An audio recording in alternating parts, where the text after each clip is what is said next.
everybody. Welcome to the Life Jacket Podcast, where we talk about topics to help you get through the ways of life. My name is AJ. And I'm blessed. And before we get started with the episode, we always start with the win of the week. And before we introduce two of our guests. So, for my win of the week this week, I signed up for a St. Patty's Day run on Sunday, a little 5K. Um, it's getting warmer out. So, I'm back to running outside again. I can't run in this 30-degree below weather. I'm good off it. So, that's my win of the week. How about you?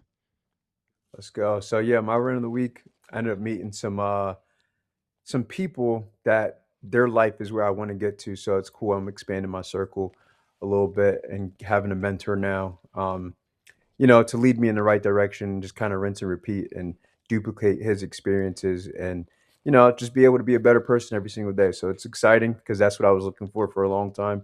Mhm. Somebody who was at the level that I wanted to be at, and now thank God I found him. Perfect. All right. So, before we get our episode, we will introduce two of our guests to kind of let them introduce themselves. We have two Black men's mental health therapists on the episode, Keyshawn and Rob. Thank you so much for joining. Keyshawn, do you want to talk a little bit about yourself and then maybe give your win of the week? Yeah, I guess I'll start off on my win of the week. I just recently got accepted into my PhD program at Hampton University. Yeah, There, that's there tough. we go. Yeah, There we go. There we so go. I'll be continuing my educational journey, focusing on the Black college male experience in counseling. Using resources at like the counseling centers and talk about just the Black overall college student experience in general. Just a little bit about me. I was born and raised in Texas. Went to undergrad at the University of Central Arkansas. Moved to Maryland in 22. Yes, long time. And then I pursued my master's at Bowie State University in clinical mental health counseling. Graduated last year around May. And yeah, now I'm going to be a Hampton pirate. And currently, right now, I am a licensed mental health counselor, and I work predominantly in at a college slash university, working with college students. Perfect. Appreciate it, man. Thanks for coming on the pod. Shout out to your new home, PhD, that stuff. Rob, what's going on? What's up, everybody? What's up, everybody? So my name is Robert Hill. I'll also start with my win of the week. I have been able to fully plan out my solo trip. So I'm doing a solo trip to Texas, where I'm going to be driving from Dallas to Austin to Yes, Houston sir. for about a week. I'm big on barbecue, so I'm going to be going to some of the top 50 rated barbecue spots in Texas. Just taking that trip by myself. So renting a car. I got some family down there, so I'm gonna be seeing some family, renting some spaces to some big Airbnb, some different areas. So everything's coming together in that fashion. So super happy that I was able to plan that out for myself. So that's my win of the week. Yes, sir. To talk a little bit about myself, so my name is Robert Hill. I am a licensed clinical social worker in DC, Maryland, and Virginia. I went to my undergraduate in Dickinson College, where I studied sociology, particularly race, ethnicity, and education in that frame. Um, got my bachelor's degree there. Then I went on to Seton Hall University, where I got my MSW, so my master's in social work. After that, I did my additional training, so my clinical hours at Virginia Tech, so Virginia Polytechnical University. I was down there with a pilot program where we provided after hours care to students at the university at a time that was more beneficial to them, to eliminate access or to eliminate barriers to access for mental health. So we were operating from the hours of like 2 p.m. to 11 p.m. As a secondary clinic, to provide access to those students that would make it more difficult for them to be able to get to a counseling center or a college counseling center the traditional 9 to 5 hours where most students are in class. So after that pilot program, I then came to Hopkins, where I am a mental health clinician and coordinator for first generation low income students, coordinating care and coordinating how Hopkins delivers mental health services and our strategy for delivering mental health services to that particular population. Uh, yeah, that's it. No, that's Dang, that's what's bro. up. What Yeah. don't you do? Yeah, right. Facts. That's heavy. And of course, who wouldn't not to add that, both noops, Cab Alpha Psi, gotta Yo, gotta add that in, part of the frat. So No, man, both are doing real amazing things, and so looking forward to diving into this episode now about black men's mental health. And thankful we have two black therapists in the pod. So, bless you. Want to go ahead and get started? Oh, absolutely. So we're gonna kind of go with this in like a little bit of segments to keep everything, on a nice basis. So what we're really focusing on, I guess, with the first segment was more so expectations and societal pressures that black men end up having these days, past, and probably most likely in the future. So I got a couple questions for you guys just to answer. Just be open minded and be vulnerable as possible. Right. So, what are some of the unspoken expectations placed on black men in society that people rarely talk about? Mm. Rob. I can go first.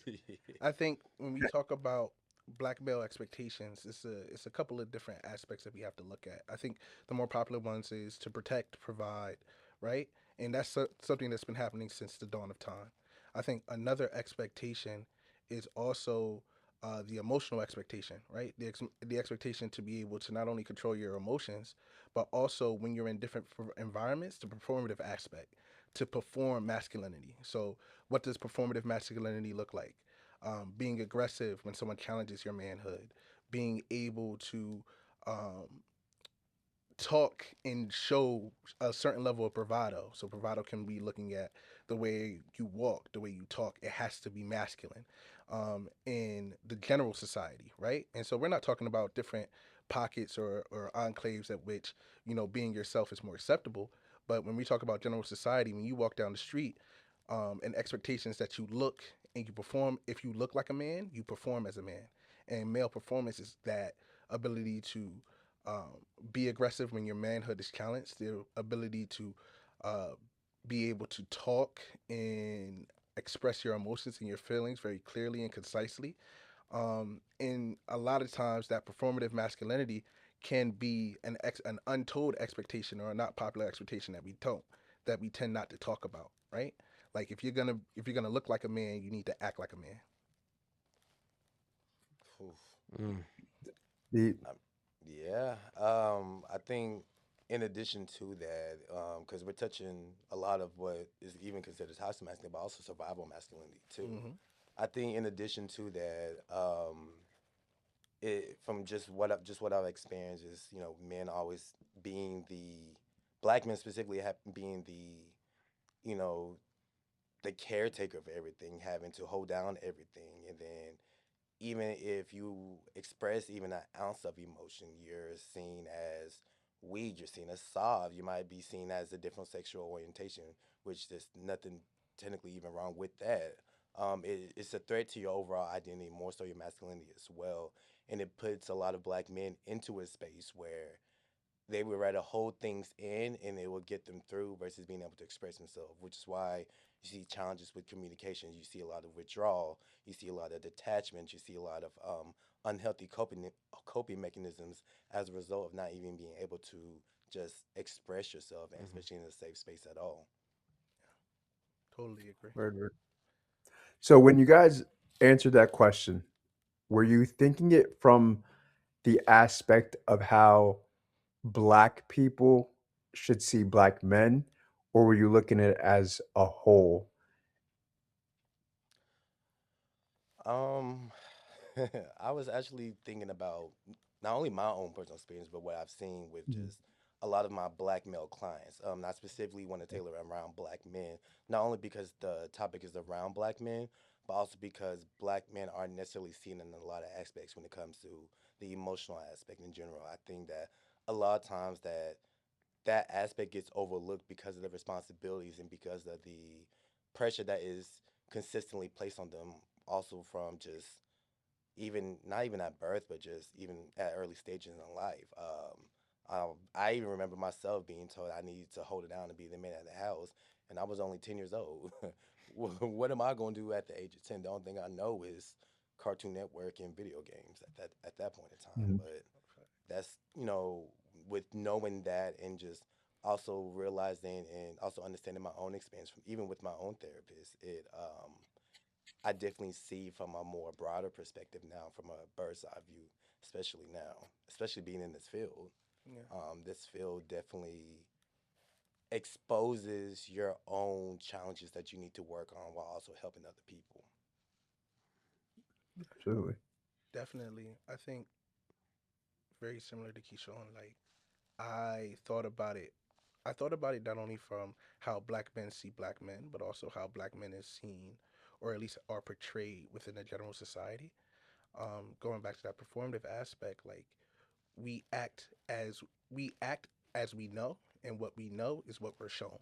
And so when we think about it from that aspect, you know, what a black man is from a societal standpoint is never really shown as positive, or at least depending on where you come from, it's never really shown as positive, or it's not shown at all. So like the absence of a role model is whatever you can imagine. And so it's what you think you should be, it's what you think you should act on. And so, you know, you're either the role model is absent or not as not positive. And so I th- I think about it also from the aspect of my black male clients that I work with, and the expectation to be something that they haven't even seen, that for some of them have never seen themselves, right?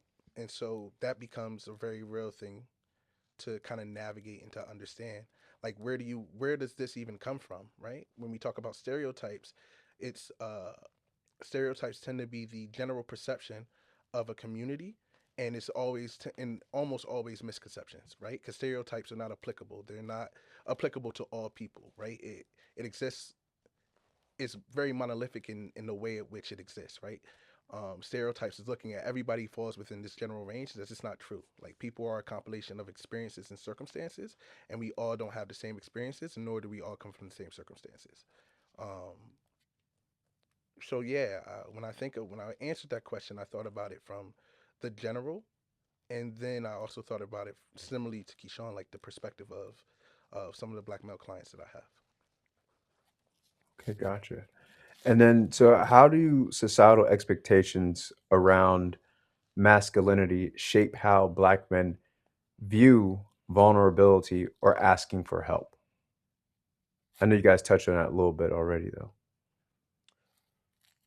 Um, I think societal expectations, it really allows, it really enables a lot of just black males to not be seen, or it's with just the assumptions about certain areas. So, for example, when we think about black men, we all think about it from, oh, a black heterosexual male, but no one ever thinks about males that are black men that are coming from different communities, whether they're bi, whether they're gay, whether they're transsexual, etc. There's so many other subcategories to think about that's not considered because we only think about it from one area, one perspective, one lens.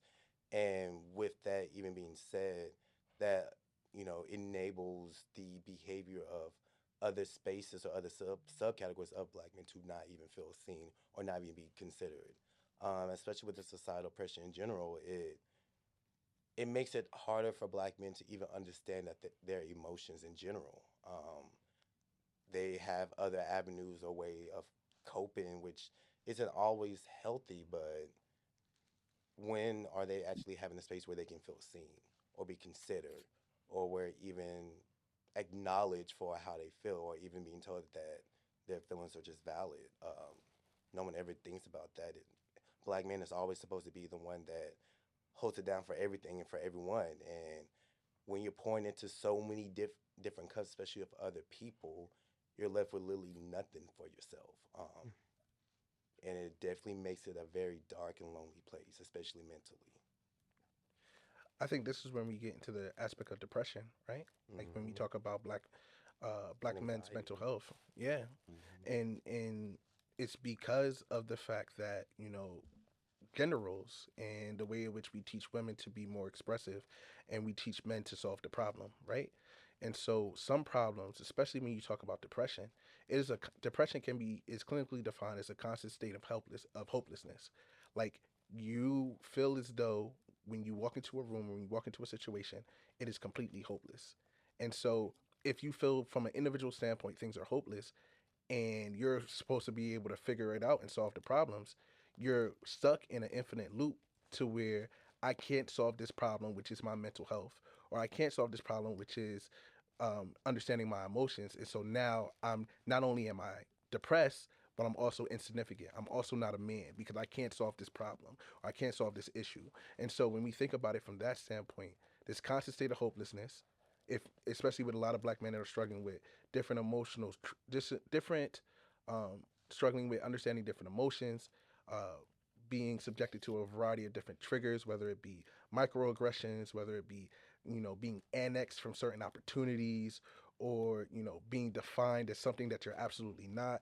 When it comes to being able to express yourself, especially individuals that might struggle with sexual identity or just being different, right? Being outside of what the performative definition of a man is, right? You get to a point where you go into this sense of hopelessness, this everlasting loop of hopelessness that we call depression. And the way that you get out of that, a lot of times, is through therapy, through talking it out, through getting help. And as men, we're taught that we're not supposed to do that. We are supposed to solve the problem. So now, not only am I not a man performatively, but I'm not a man mentally because I can't solve the problem. And so that's when we get to a point where vulnerability is sometimes, exposing ourselves to be what we're not, or what we think, exposing ourselves to be what we think that we're supposed to be, right?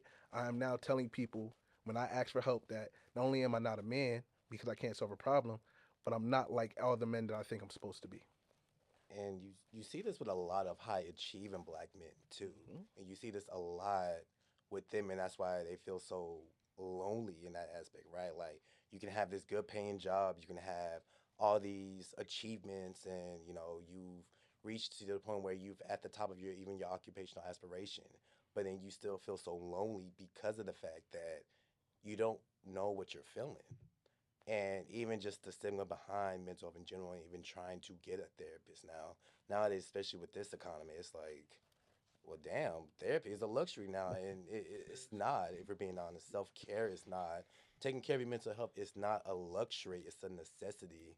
And I think that just from my own experience and just what I've seen is that a lot of black male don't know how to enjoy joy. I even asked some of my clients, I'm like, well, when was the last time you experienced joy?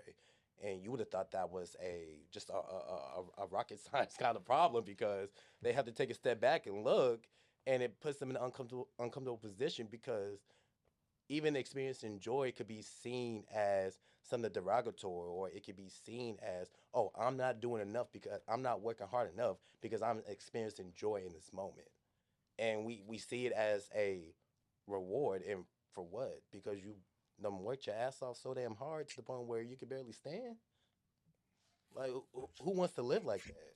So having to unpack that itself is a lot of work in general, not only for, you know, the client, the black man, but even sometimes the therapist. And if that's only if they even know what they're doing It's facts. Fun fact: a lot of therapists don't know what the fuck they're doing. It's very, at we all. know what we're doing, Yeah. but there's a lot of people that don't know what they're doing, and it's actually pretty sad. Like I've had a lot of friends say, I've been through 3 or 4 therapists that, I got in a room and all they did was talk. Like that's for me, that's one of the biggest signs that you It really sounds so don't know what you're doing. Like the first part of our job is to listen. You in there talking about yourself, you doing something wrong, man. Oh And yeah, no. I think even with that, a lot of therapists tend to look for a diagnosis before they look at the actual client itself. And, with a lot of just mental professionals, we use a book called the DSM-5, what TR now, right? Yep. And what a lot of people don't know is that that same book was also used in a way to combat, well, it's also used in a way that is very Eurocentric, meaning that it's technically tailored towards white people, right? Mm. And even that's the same book that also had things like homophobia being being gay is a diagnosis. That just happened what in the DSM what 2, I think, And I was like 3 or 4. 3 or 4, somewhere around that nature. But it's we're using the same book to diagnose people, and all of thing and everything that is, we use it as the standard of this book, and everything in that book is tailored towards white people. So why am I using this book as tailored towards white people when I don't identify as white? Most of my clients don't even identify as white, but this is supposed to be the standard to say, oh, this is what's going on with the client. Mm. If a black man has a reaction because of the trigger. Oh, they have this diagnosis, or they just have trauma. Mhm. Simple as that. Or this is how they were taught to survive, matriculate through just life in general. But a lot of therapists look for a diagnosis to match the client instead of hearing the client out. Yeah, we're gonna back into that question of a lot of therapists know what the fuck they're doing. But Keyshawn mentioned anxiety earlier, and so that's gonna be our segment. Our segment two is anxiety and really the pressure for black men to perform. So my question is, what are some signs that a black man is struggling mentally, but having a very hard time by being open about it? You want to go first? I got you. Hmm. I think some of those signs can be random lash outs, like random spouts of aggression, um, an increase, and you'll see this at with a variety of of different situations. But one of the things I tend to see is an increase of substance use. So it could be drinking, it could be smoking, it could be harder drugs, smoking as in marijuana, or it could be even harder drugs, right? Increase of substance use as a means of an escape from the pressures. Also, for some, increase in sexual activity as a means to escape the pressures. Um, I think another sign can also be um, avoidance, right? Avoidance of fear situations. So, like, if it's something that has to do with work, you might see that person start to be consistently late to work, or try to leave consistently early for work, like just trying to escape that fear situation by any means possible. I think another thing can also be um, rapid thoughts, racing thoughts, right? So like that person feels like there's always noise. Like I've had clients sit down that's struggling with pressures and anxiety, and they're like, "It sound my head feels like there's somebody always talking, and they never shut up." And so that can be an experience for some people that are struggling as well. I will also have to say fast paced behavior too. Hmm. I think that's a big thing. So, for example, when you get up in the morning, let's say even if you get up in a good enough time for work, you're moving fast. You're not thinking about eating, hydrating, none of that. You just trying to make sure you get to work or get to your next location. Or when you think about when you finally are able to obtain or achieve something, you're already thinking about the next step and not being able to sit in this because you're so focused on, well, I got to keep going, I got to keep going, I got to keep going, and it's just a constant, rapid like loop of just continuous of things you have to do, have to do, have to do.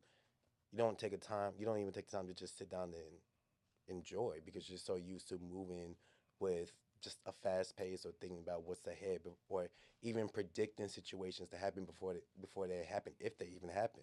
Mhm. I think that that's a really big thing that you tend to see a lot, especially with even high achieving black men or just black men in general. Yeah, I'll speak for myself. I know I started going to therapy 2.5 years ago. Funny, my ex girlfriend was a therapist. And I'm laughing because Keyshawn has met her. And before I was just like, man, I ain't going to therapy. Fuck all that, etc. Et cetera. But one day she was like, yeah, you really need to go to therapy. Like you shut down really fast. You really don't express yourself a lot. She was coming from a very concerning place. And then I look back on it and I was like, yeah, I do need to go. And then I did a double take. I was like, oh, I like my grandfather. My grandfather wasn't really big. He's the typical old school black male. Hmm. Doesn't worked, paid all the bills, did all the things he needed to do, but from an emotional standpoint, absolutely not. Would not express himself, was shut down, didn't argue, doesn't handle conflict. Love that man though, truly. Absolutely. But even my grandmother was like, yeah, yeah, you need to don't be like that. Like be better. Go to therapy. And so she really encouraged me to go because I realized that when I would get frustrated or a conflict would come up, I just would shut down. I'd be like, oh, okay. Or like, like when you arguing with someone and it's just like, all right. Or like somebody getting on my nerves, I can't I'm like, all right, cool. It's Instead of just really comfortable. expressing myself and trying to come from an emotional standpoint. And so, I feel as though my therapist told me, she said, yeah, 90% of the males that come to me are because they're emotionally unavailable.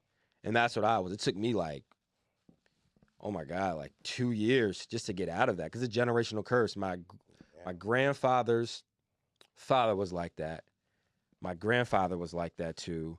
My mom was there a little bit, and it got to me, and I'm like, oh wow, this is a generational curse. I really need to shift and really work on. And so, just for any black men that feel like, oh, I need to go to therapy. I don't. Yeah, you do. Yeah, you do. A lot of us are really fucked up people, man. We really gotta get our life together. And for me, like I wanted someone black. I actually did not when I was looking at the website. I didn't see any black males, so I wanted to go with a black woman.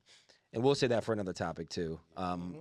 about why there aren't a lot of black male therapists. But yeah, and just to sticking with the segment, why do you feel as though black men have a hard time showing stress or being vulnerable in public? Um, do you want to? Yeah. Yeah, a lot of black men struggle with that because it was a way to survive. They were taught that at a very early stage because in the event that they do not, it could potentially threaten how they're seen, how they're viewed, their financial stability, their job, their just opportunities in general. They were taught, or even when it comes to trying to avoid certain challenges, like let's say police, things of that nature. We were taught at an early age to maintain a cool head because that is what will get us through whatever it is, versus normalizing expressing yourself, normalizing embracing your feelings. It's a survival tactic. Doesn't make it right, but Mhm. it's definitely a survival tactic. I 100% agree, and it's a way to stay alive, right? Yeah. So like, I'll take it from a personal note. Like for me, I've always been really big on controlling my emotions and not being too overly expressive, especially in public, because that shit could get me killed. Like I am a bigger person. If I get loud and I get aggressive, nobody's fighting me. They're gonna shoot me. And so you're also taught that when engaging with police. If I get big and I get aggressive, they're not going to sit there and try to subdue me, right? Like Mm-hmm. m- my presence, and this is for a lot of black men, especially a lot of plus size and bigger black men, your presence for a lot of people is means for lethal action, unfortunately. And so when you get to that point, for some black men, it's a means of survival, right? I have to control my emotions and control my feelings because if I'm seen as aggressive, the action that comes after that, and this is historically speaking, can sometimes be lethal, um, which is an unfortunate circumstance in itself. No, yeah, that's man, there's some great points. Yeah, no, I never thought about the black men are like bigger. Like somebody make you look at you from a lethal standpoint, like, oh yo, Mm-hmm. we might got killed this nigga for real, Hmm. Yeah. instead of just like de-escalating or having a conversation. So no, that's a real good point. Let's keep moving. I know Bless, you want to dive into segment three. Yes, sir. So, because you guys kind of really hit that on the segment three is with emotional masking and professionalism and stuff like that. So, in regards to like professionalism, sometimes you have to kind of hide parts of yourself. And like in the professional world, maybe not as a therapist or maybe even as a therapist, do you catch yourself hiding parts of yourself, or do you see some of your clients catching themselves hiding parts of themselves or being more expressive, whether it's like at work or whether it's with their, with their significant other or whatever case may be? Actually, even in the realm of professionalism, I do find myself having to be mindful of just my reaction, my responses. And I think part of that is because in this world of mental health therapy, whether it's from a social work background, whether it's from a straight mental health therapist background, a lot of the theoretical orientations that were used were created during times where black people weren't even considered people. And so when we talk about these, oh, seeking therapy and all of that, that's one thing that's cool. But then you're using these theoretical orientations on people that look like you and I that were created during times where our people were not considered people. And so previously, I found myself having to just be mindful of even challenging that because, yeah, we can use something called like, yeah, cognitive behavior therapy. Sure, it's conducive. But then I found myself having to be mindful of even being reluctant to even tweak certain things regarding that theoretical orientation for my client because of the fact, well, I don't know if the other party who is predominantly white, who is either the supervisor or a colleague, may take that well, and I had to catch myself. I even think about when I did a mock presentation of black men in joy, and I talked about how a lot of the theoretical orientation that were used were for white people. I was even reluctant to even share that because I didn't want the backlash of, oh well, Keyshawn saying he hates white people or he's against therapy because of these theoretical orientations that were used throughout history was only for white people. I don't agree with that because it takes that one disagreement then in an instant is now you're looking for a new job. But luckily I have that Yeah. environment where I can speak on how I feel. But I do find myself even being reluctant to share certain things because it requires a level of accountability that a lot of professionals may not be able to take as far as like accountability, and it requires going deeper, and sometimes when you go deeper those things get ugly and not everyone is able to take it. Hmm. Yeah, I think Absolutely. I I think oh, go ahead, go ahead, Russ. AJ. Oh yeah, so I think about kind of when you were talking a little bit, and I want to ask a question Hmm. similar to myself. Like in the military, I've been in there for about 14, 15 years, right? And you'll have somebody of a different race talk to you any type of way, right? And Hmm. not anymore because I've been in for a while, but back when I was, younger, lower ranking and stuff like that. And it was like kind of like where we're from and how we were raised. And, sometimes they tell you, hey, listen, if somebody hits you, you need to hit back. Don't come home getting beat up if you ain't put a mark on them or something like that. Or you shouldn't be taking things from other people just because we talked about that survival tactics of looking weak and not being able to stick up for yourself. But then I look at like how the military kind of was in a sense where you have certain people saying certain type of things to you and that part of yourself jumps into the survival mode of like, well, I'm still a human. Where's the humane, type of response that I'm supposed to be getting? But realistically, if I now respond the same way you've given me that type of energy, now I'm looking at, this unstable black man who can't control his emotions. Hmm. The line definitely moves a lot actually, and it's a space that is still everyone is still navigating as black men till this day. You know they want you to express yourself, but they don't want you to express yourself to the point when it challenges them and it requires them to look at themselves, regardless of what that looks like, whether it's colleagues, people of just other ethnicities in general. Like it's the line definitely moves because you can say the same thing as someone that is non-black, and I guarantee you, the way you say will be policed more than the person that is non-black. Yeah, Yeah, and facts. I can go off a standpoint from my former employee. I was one of the very few black men there, and I white men don't like being challenged by a black man, especially if you're on their level. Hmm. They fear it. They don't like it at all, and they low key get a little fearful when you're on the same educational level. You can talk the same language as them. They Hmm. really, and then what I've realized is that they'll start acting, they'll get real petty or passive aggressive, or they'll fade away. And I'm like, oh, okay, you just don't like the fact that like I'm on the same level as you and I can do what you do. So that's something I've experienced from white males, especially in corporate spaces, is that they don't, not all. So let me start there, but Yeah. some don't. It gets very uncomfortable when you decide to push back on something that maybe they stand or agree on, but you have the right to absolutely do that. I'll take it even a step further. I think that in some spaces, depending on the space that you're in, your gender plays a role as well, right? So it is on I where I work, I am one of the only males. Like going back to what you talked about, there's not a lot of black male therapists. There's definitely not a lot of black male therapists. How I phrase this? Tokenism. There is tokenism for shit, sure. There's not a lot of black male therapists, and there's not a lot of black male therapists that are really, really good at their job, right? Mm-hmm. Mm. And so when you get that combination, you'll see, especially within the mental health world, a certain level of favoritism.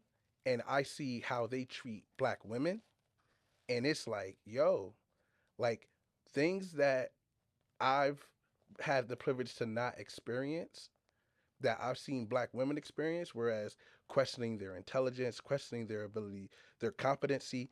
And I'm like, yo, this girl is working harder than a motherfucker. And y'all got the audacity to question her competency and her ability. And I know she's better at her job than the people that are sitting there questioning her. It's sad.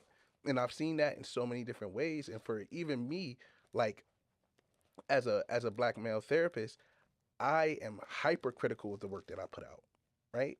I'm Mm-hmm. hypercritical of the notes that I do. I'm hypercritical of how I analyze cases, not because I'm trying to show off, but because I know that I struggle with imposter syndrome. And I know the minute that I get challenged from a competency standpoint, that's a hit to my ego. That's a hit to I've worked way too hard to be in the position that I'm in for anybody to ever question my ability to do what I do.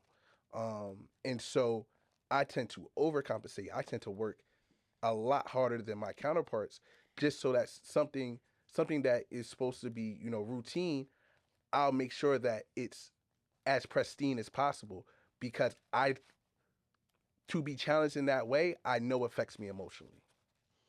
I think even the field in general, and I think a lot of black male therapists, may feel this way. I think the feelings hit differently in general because there's a lot of tokenism and then the constant reminder of, oh, you're a black man and you're a therapist. You Mm-hmm. don't see that often, and it's just to be constantly reminded. Sometimes it gets like exhausting. Um, Not facts. it Yeah, it, I it, believe it, it. it it does because, and granted, like, I came to contribute to increase the percentage of black male therapists, but I think it's that constant reminder that yeah, this is rare for you, and so you have a lot more shoes to fill. Now, luckily, my work environment they definitely embrace me, but I think when it comes to this field in general, it's a lot of tokenism or you know doing a checkbox of oh you're black, go see this black client real quick because Mm. because I would feel uncomfortable seeing a client that is not the same race as me or then being in a space where even when we talk about syndrome, when I just talked about the win of the PhD, and just a week ago I was like, man, I'm probably not gonna get in. They, I don't got the experience, I don't got all of this, and it's just because being in the field where you're reminded that you're rare is exhausting. It has you hypercritical of even your own skills or like what you do or how you come off to the world, Yep. and I think what keeps me going is I always remind myself to just take up the space that I require, Hmm. and that's a big space, and that's just what it is. That's facts. It's a big space, and I'm gonna take up the space because that's what I require. Hmm. Just like you said, Robert, you work too hard to get to the space. Yeah, we work way too hard. Exactly. Cause my God, man. Nah, facts. So we're gonna dive into segment four, which is goes into like rest and relaxation. Why do you feel as though black men have a very hard time resting or very unfamiliar with relaxation? It comes off as though, and many black men will say this, like we're always working, we're always on go, and we don't stop. Because it's seen as a reward. Yep. And we have to. It's we have normalized going and going and going and going to the point where how we see rest in general is a reward. And the thing is, rest is not a luxury; it's a necessity. And even share my own personal experience, even me as a therapist, I can sit there and show you I have struggled with being able to rest myself. I remember even after graduating, and I went out the country. I went out the country, and I wasn't even able to sleep.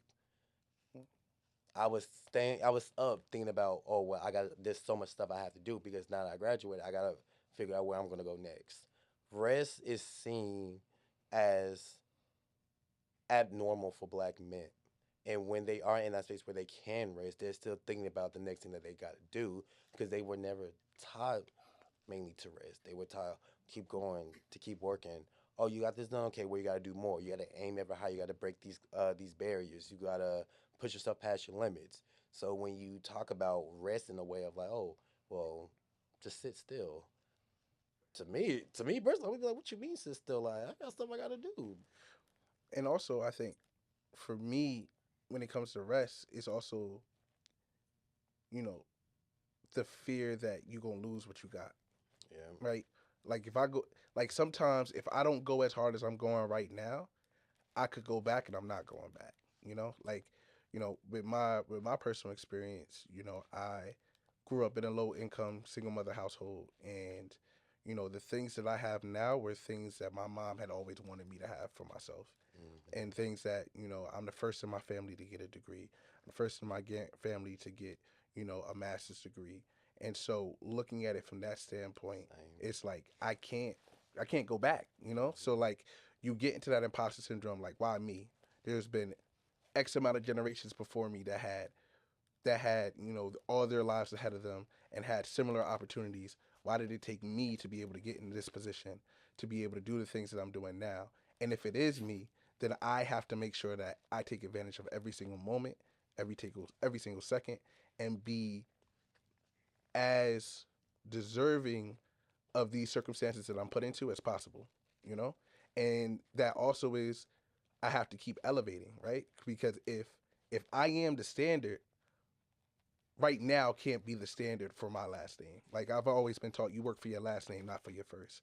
And so if I am the standard of my last name currently, and this is where it's at, am I okay that if I close my eyes tonight and it'll be the last time that I open it, that this is how people remember the last name of Hill. This is how people remember, my legacy and my family. If I am the first of my family to do these things. And so and that's where that imposter syndrome comes into. Mm-hmm. That's where those high standards come into. And that's where that fear of rest, right? Because one of the things that I always have to remind myself, and one of the things that I currently remind my clients is like, if I said I was thirsty and I gave you a glass and said, could you pour me some water? Could you do it? Right? And they always ask me, like, what do you mean by that? I mean that, if you're constantly working and you're working with an empty glass and your goal is to help people and you've already exhausted all the water that you have, how can you help me if I'm also thirsty and I'm asking you for a drink? And so we got to think about it from that standpoint. Like rest is your ability to refill the glass, so that you have the opportunity that when somebody else is thirsty, you can pour from your glass into theirs. Um, It's funny you say that you know, because I always tell my clients, well, how do you expect to drive a car with no engine? facts. The engine is rest. And you trying to drive that car with no engine, I mean, if you could find a way, hey, Get that but gas pedal work, gang. but no, and I think that on a serious note though that we struggle with rest because we were never introduced to it in a way where it is a necessity, where it is healthy, where it's okay. Somebody see you resting, it's or you think yourself, oh, I'm being lazy. I got to keep going. I got to keep going. That same problem still gonna be there tomorrow where it was today. Mhm. And just one point I want to add from a rest standpoint and go back to our last thing about professionalism. Yeah, I have found just being a black man, you have to work twice as hard. absolutely. And so because we're working twice as hard and everything has to be perfect and we know everybody's watching us, Hmm. when we got time to relax. They watch. I remember I had a white colleague. He was real cool. He was a VP. Hmm. He was like, when I'm looking at presentations, I look for the little things. Oh, they didn't capitalize this letter on this PowerPoint. I'm looking at him like, what about the information? Like, no, I want to see the details. People judge you off the little stuff, not as your overall what I'm presenting good. Oh, you looking for like spelling errors. Yeah. And is the layout the same for each slide? That's what they watching. And because we're black men, it's magnified times two. So you wind up making a power presentation, you spending hours on it, making sure everything looks right because you got to be damn near perfect. And I think the the pursuit of perfection, like perfectionism, is a real thing. And one of the things that I've learned, and one of the things that I really teach to my clients is that perfection is the case of infinity. You will never get it. You know what I'm saying? You'll never get to infinity. And so you have to be comfortable in doing the best you can do with what you are given. And if you can, and if you feel like what you present is the best you can do with what you're given, then you should be happy with the product. Like I I've I've worked with and met people similarly to that where they're looking at those little details, and my whole thing is, you're so busy looking at the details, do you even know if what I'm saying is correct or is right or is accurate? Like everything that I always focused on throughout my professional career is that the information that I provide is accurate and honest, right? Mm-hmm. Especially within therapy. If I'm using an intervention, if I'm talking about a theory, if I'm, working with a client, I have to be accurate and honest because most of the clients that I work with, I am their introduction to mental health. So if I am bad, they believe that mental health and therapy is bad and they might never come back to seek help ever again in their life. That is something that I take in with almost every client that I work with. That say, yeah, this is my first time in therapy. I don't really know how this goes. I am the introduction to something that could change your life, whether it's I'm the therapist to change your life, or there's another therapist that changes your life years down the line when you come back and some real shit done happen to you. It's funny that you even say that because I remember I had a professor that I was just trying to express my concerns. One of the things she told me, she said, "Are you striving for perfectionism or are you striving for authenticity?" And when I heard that question, it stuck with me, and it's also like how I look at my clients now or how I talk to my clients. Like, I tell them like I'm a professional, but I know everything though, but I'm definitely willing to learn, right? And so when it comes to like learning clients of just different cultures or different backgrounds, therapists are forever student learners, and Yeah, I had to be okay with the fact that I do not know everything. That I'm okay with making a mistake, and it took some time. that, Shout out to my therapist, but when you give all that you have, there's nothing else like that you can put with it, mm, because at the end of the day, you being a therapist or you being a black man, it also doesn't mean that you're not human. It doesn't, and I had to make peace with the fact that I am gonna make mistakes. mhm, I am. I might miss. I might miss a capital letter. I ain't gonna lie to you, but the information gonna be right though, and that's all I got now. And it comes to a point in time where I have to accept that how you receive it is how you receive it. When it comes to my professional world, as long as my clients are good, as exactly. long as I'm okay with resting my head knowing that I did this to the best of my ability and that's all that I have, I can make peace with that.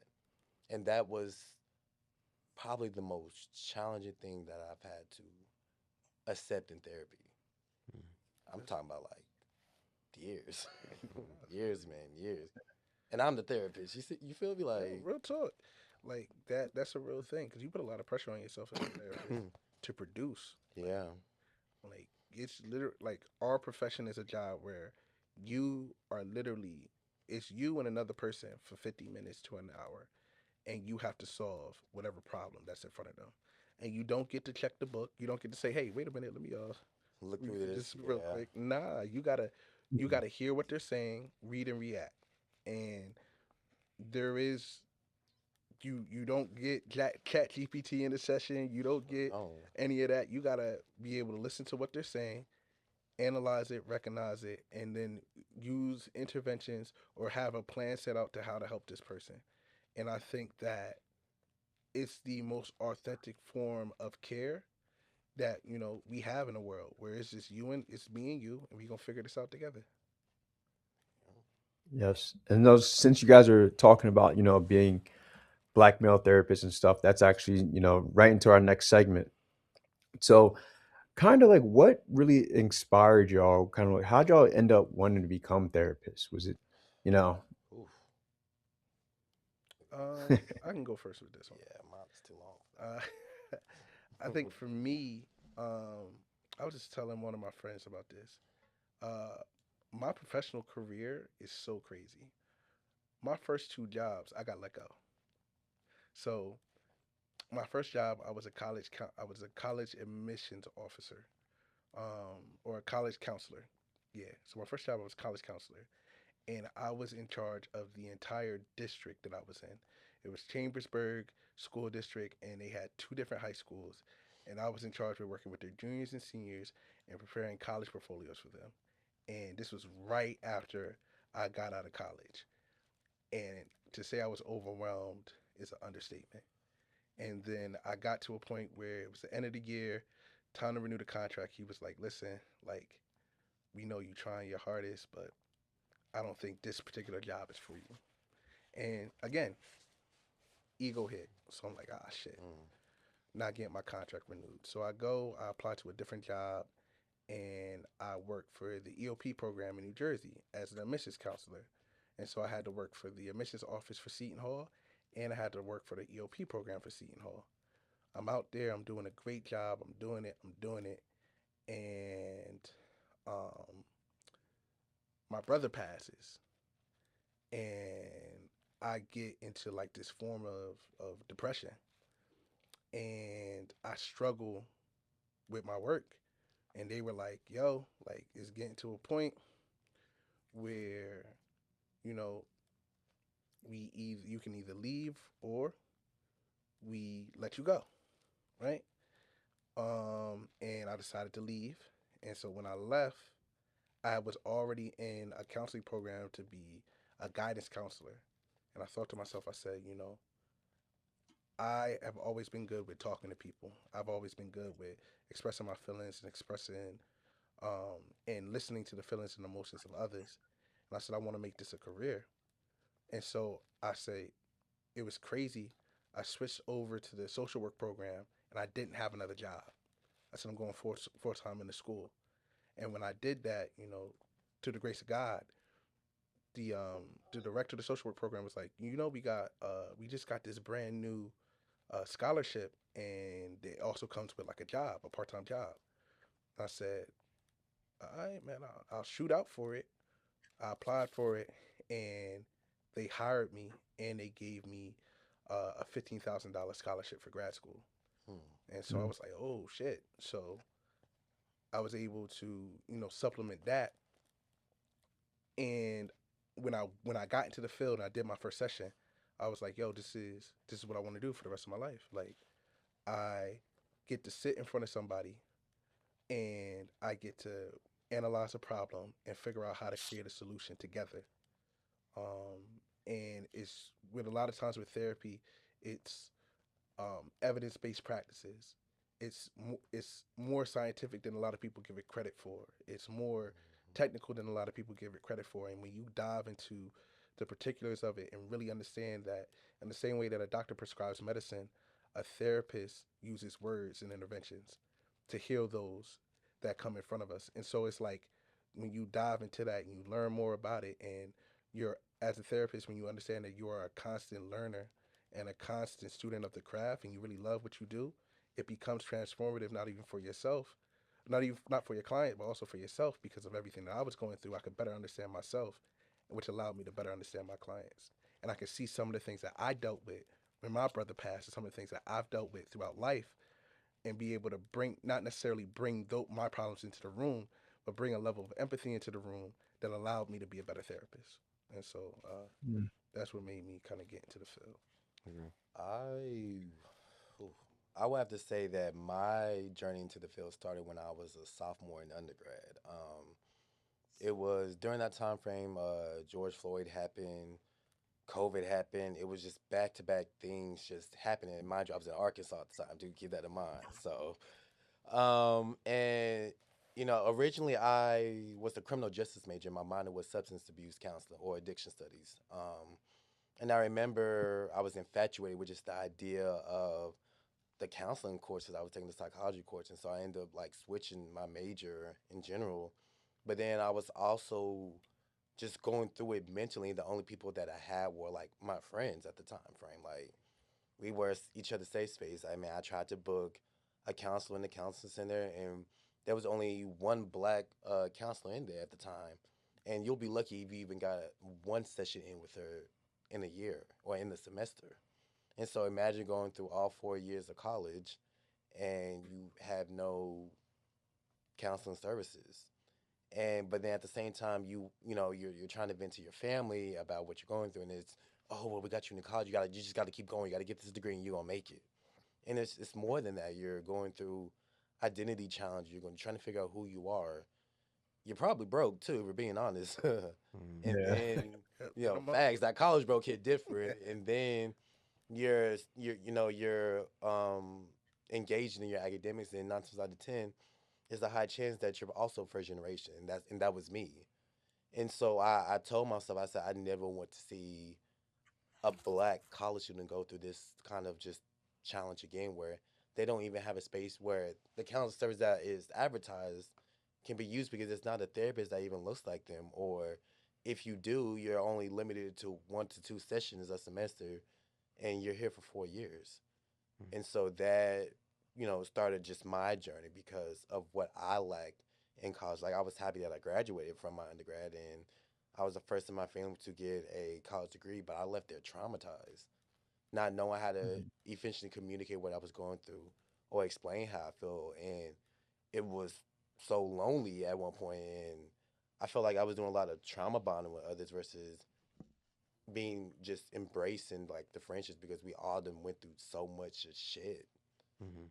and didn't really have anybody to lean on. We was in a school where there was a lot of black people, but were we seen? No, we had each other. That's what got us through our academics, through any kind of challenges that were just happening at our institution, through the lack of just acknowledgement of the situation with George Floyd. It was so many different cultural factors that just shifted everything. And I told myself, I said, well, if I want to contribute to the world, most importantly, the black community, I'm going to help people not only maintain staying in college, but make sure they have adequate mental health services Mhm. to continue to matriculate through their educational journey, whether it's undergrad, grad, or even PhD. And, we talk about having more black people graduating, where how do we also, let's talk about taking care of them while they're continuing that journey, and like engaging and using those counseling services so those college students can continue on, because a lot of them are going through a lot of different identities. All of y'all remember when y'all was in college. I mean, the first time, and you're just like, what the fuck? Turn probably at the party, sure, but then you're going through it, and then it's a lonely world, and then don't let you be first generation, and like you can only vent to your guardians or your parents so much, and the responses are just keep going, just keep going. Mhm. Okay, but I'm over here on my deathbed, damn near, and you telling me to keep going. Like, So they're tired, boss. tired, boss, but just having That that safe space. So that's the foundation of my journey, of what, not only that I became what I lacked throughout my college journey. No, yeah. okay. Great, great, great answers. This episode has been phenomenal. We probably going to do a part 2 of this. Hmm. For sure. Before we get out of here, we got about a minute and a half left. Any final thoughts, final statements you want to get people that may be listening, or you want to share this episode with? Um, to any black, high achieving black person, whether you are a man, woman, they, them, anybody identifies as black in general, right? Rest is a necessity and not a luxury, and we need to normalize that. And for every person that is currently dealing with imposter syndrome or feeling like you're just not good enough, take up the space that you require. Is that simple. There's always going to be reluctance. There's always going to be nervousness, but also means that you care enough, and you're in this position to apply, to consider, to challenge for a reason. And I say that for every black individual within our community. Never shrink yourself to maintain the pleasure of others. Continue to take up the space that you require. And if that's a big space, that's a big space. And that's just what it is. Okay, Rob. Um, you are exactly where you need to be at every point and every moment in your life. Love it. Yeah. All right, fellas. Thanks again. We're gonna do a part 2. This is phenomenal. Of course. All right. Till next time. Absolutely. Peace. Peace. Peace. Peace.